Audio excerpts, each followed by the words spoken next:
Dear students, welcome to my channel. आज के lecture में हम देखेंगे difference between PERT and CPM and basics of CPM. सबसे पहले देखते हैं difference between PERT and CPM. PERT का फुल फॉर्म होता है program evaluation and review technique. CPM का फुल फॉर्म होता है क्रिटिकल पाथ मेथड। सबसे पहला पॉइंट देखते हैं कि पर्ट वो एक इवेंट ओरिएंटेड टेक्निक है और ये जो सीपीएम है वो एक्टिविटी ओरिएंटेड टेक्निक है। अभी ये जो पर्ट होता है उसमें जो हम नेटवर्क बनाते हैं उसमें ये जो डमी एक्टिविटीज होती है वो क्या रिप्रेजेंट करती है? Proper sequencing. और सीपीएम में जो हम नेटवर्क डायग्राम बनाएंगे उसमें डमी एक्टिविटीज की कोई जरूरत ही नहीं है।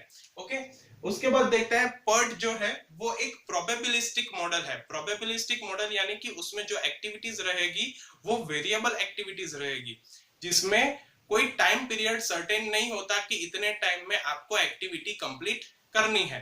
ओके, ये जो सीपीएम है वो डिटरमिनिस्टिक मॉडल है, यानी कि उसमें एक्टिविटीज डिटरमिनिस्टिक होती है।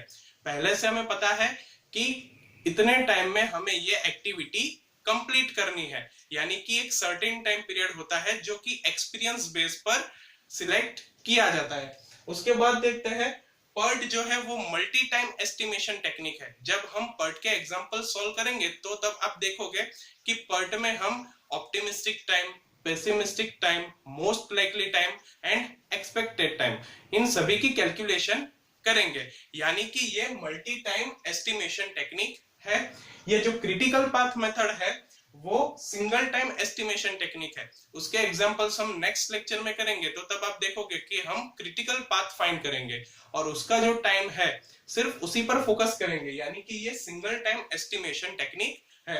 अभी ये जो पर्ट है वो हमें कब यूज करना है? जब हमें कोस्ट को कंसीडर नहीं करना हो कि कितनी भी कोस्ट हो जाए कोई बात नहीं, लेकिन प्रोजेक्ट है वो शॉर्टेस्ट टाइम में कंप्लीट होना चाहिए, तब हम पर्ट का यूज करेंगे। सीपीएम का यूज हम कब करेंगे? कि हमें ओवरऑल कॉस्ट को मिनिमाइज करना है और उसके लिए हमारे पास जो रिसोर्सेज है उसको हम ऑप्टिमाइज कर रहे हैं, तो हम सीपीएम का यूज करेंगे। अभी पर्ट की एप्लीकेशन क्या है, वो कहां पे यूज होता है? तो डिफेंस में और आरएनडी यानी कि रिसर्च एंड डेवलपमेंट में, जहां पे कॉस्ट फैक्टर नहीं है, टाइम भी फैक्टर नहीं है। सीपीएम का यूज हम कहां पे करेंगे? Plant maintenance and civil construction work, जहां पे हमें गिवन टाइम पीरियड यानी कि कोई एक सर्टेन टाइम पीरियड में वर्क कंप्लीट करना है और कॉस्ट भी मिनिमाइज हो उसका ध्यान रखना है। ठीक है, अभी देखते हैं basics of CPM. Next lecture में हम सीपीएम के एग्जांपल करेंगे, तब हम देखेंगे कि हमें कुछ टाइम ध्यान में रखना है। तो ये चार टाइप के टाइम है। फर्स्ट है EST यानी कि अर्लीएस्ट स्टार्ट टाइम। उसका मीनिंग क्या होता है कि कोई भी एक्टिविटी जल्दी से जल्दी हम कब स्टार्ट कर सकते हैं, तो उसे हम बोलेंगे अर्लीएस्ट स्टार्ट टाइम। उसके बाद है EFT यानी कि अर्लीएस्ट फिनिश टाइम। कोई भी एक्टिविटी हम जल्दी से जल्दी कब कंप्लीट कर सकते हैं, तो उसे हम बोलेंगे अर्लीएस्ट फिनिश टाइम। उसके बाद है LFT यानी कि लेटेस्ट फिनिश टाइम। कोई भी एक्टिविटी को हम लेट से लेट कब फिनिश कर सकते हैं, तो उसे हम बोलेंगे लेटेस्ट फिनिश टाइम। उसके बाद है LST यानी कि लेटेस्ट स्टार्ट टाइम।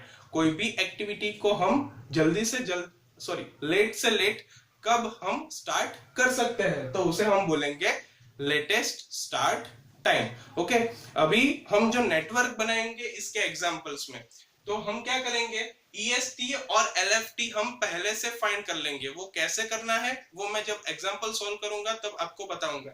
और ये जो EFT और LST है उसके लिए हमारे पास फॉर्मूला है। EFT का फॉर्मूला होता है EST plus time of activity. Okay, यानी कि earliest start time plus time of activity. और LST का फॉर्मूला है LFT minus time of activity, यानी कि latest finish time minus time of activity. अभी देखते हैं फ्लोट। फ्लोट का मीनिंग क्या होता है कि कोई भी एक्टिविटी का कंप्लीशन हम कब तक डिले कर सकते हैं ताकि प्रोजेक्ट कंप्लीशन टाइम अफेक्ट ना हो, तो उसे हम बोलेंगे फ्लोट। यानी फ्लोट क्या है? एक टाइम है। ओके, उसके चार टाइप है: total float, free float, independent float and interfering float. ये जो टोटल फ्लोट है उसकी डेफिनेशन फ्लोट की डेफिनेशन से ही मैच होती है, या फिर ऐसा भी बोल सकते हैं कि दोनों एक ही है। फ्लोट की डेफिनेशन मैंने आपको बताई थी कि कोई भी एक्टिविटी को हम कितना डिले कर सकते हैं कंप्लीशन के लिए, ताकि प्रोजेक्ट कंप्लीशन टाइम अफेक्ट ना हो, तो उसे हम बोलेंगे टोटल फ्लोट। उसके दो फॉर्मूलाज है, LFT माइनस EFT या फिर LST माइनस EST। यानी कि टोटल फ्लोट हमें कैसे मिलेगा, latest finish time minus earliest finish time, या फिर latest start time minus earliest start time. Okay, दूसरा देखते हैं फ्री फ्लोट। ये जो फ्री फ्लोट है वो टोटल फ्लोट का ही एक पार्ट है, जिसमें हमें क्या देखना है, एक टाइम देखना है कि कोई भी एक्टिविटी हम कब तक कंप्लीट कर सकते हैं, यानी कि उसका डिले कब तक कर सकते हैं कि उसकी सक्सेसर एक्टिविटी हो उसे कोई इफेक्ट ना हो, तो उसे हम बोलेंगे फ्री फ्लोट। उसका फॉर्मूला है total float minus LFT minus EST of head event. Head event यानी क्या, मैंने आपको पिछले लेक्चर में समझाया था कि कोई भी एक्टिविटी जहां से स्टार्ट हो रही है तो उस इवेंट को हम बोलेंगे टेल इवेंट, और जहां पे खत्म हो रही है उसे हम बोलेंगे हेड इवेंट। तो हमें हेड इवेंट का डेटा लेना है यहाँ पे। उसके बाद देखते हैं इंडिपेंडेंट फ्लोट। इंडिपेंडेंट फ्लोट भी टोटल फ्लोट का ही एक पार्ट है, जिसमें हमें क्या देखना है, टाइम देखना है कि कोई भी एक्टिविटी का स्टार्टिंग हम कब तक डिले कर सकते हैं, ताकि हम ये जो प्रेडिसेसर एक्टिविटी यानी कि उसके पहले की जो एक्टिविटीज होती है उसको इफेक्ट ना करे, तो उसे हम बोलेंगे इंडिपेंडेंट फ्लोट। उसका फॉर्मूला क्या है, free float minus LFT minus EST of tail event. यानी कि हमें ये जो टेल इवेंट है उसका डेटा यहाँ पे लेना है। उसके बाद देखते हैं इंटरफियरिंग फ्लोट। इंटरफियरिंग फ्लोट क्या होता है, वो भी टोटल फ्लोट का ही एक पार्ट है, जिसमें प्रेडेसेसर एक्टिविटी जो होती है उसके फ्लोट को हम रिड्यूस करते हैं। ओके, तो इंटरफियरिंग फ्लोट का फॉर्मूला होगा total float minus free float. Okay, अभी आगे देखते हैं सुपर क्रिटिकल एक्टिविटी। अगर कोई ऐसी एक्टिविटी मिल रही है जिसका फ्लोट नेगेटिव है, तो उसे हम बोलेंगे सुपर क्रिटिकल एक्टिविटी। उसके बाद देखते हैं सब क्रिटिकल एक्टिविटी।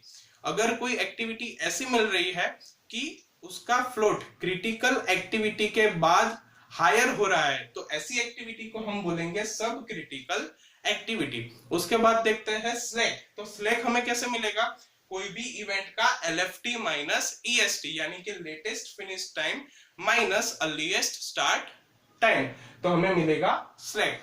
उसके बाद देखते हैं क्रिटिकल एक्टिविटीज एंड पाथ। अभी ये जो नेटवर्क होता है उसमें कुछ एक्टिविटीज ऐसी भी होती है कि जिसका स्टार्टिंग या फिनिशिंग हमें पर्टिकुलर किसी टाइम पर करना ही पड़ता है, तो ऐसी एक्टिविटीज को हम बोलेंगे क्रिटिकल एक्टिविटीज। और ये जो एक्टिविटीज है क्रिटिकल एक्टिविटीज, उससे जो पाथ बन रहा है ऐसे पाथ को हम बोलेंगे क्रिटिकल पाथ। आई होप ये लेक्चर आपको अच्छी तरह से समझ में आ गया होगा। So thank you for watching my video and don't forget to subscribe my channel.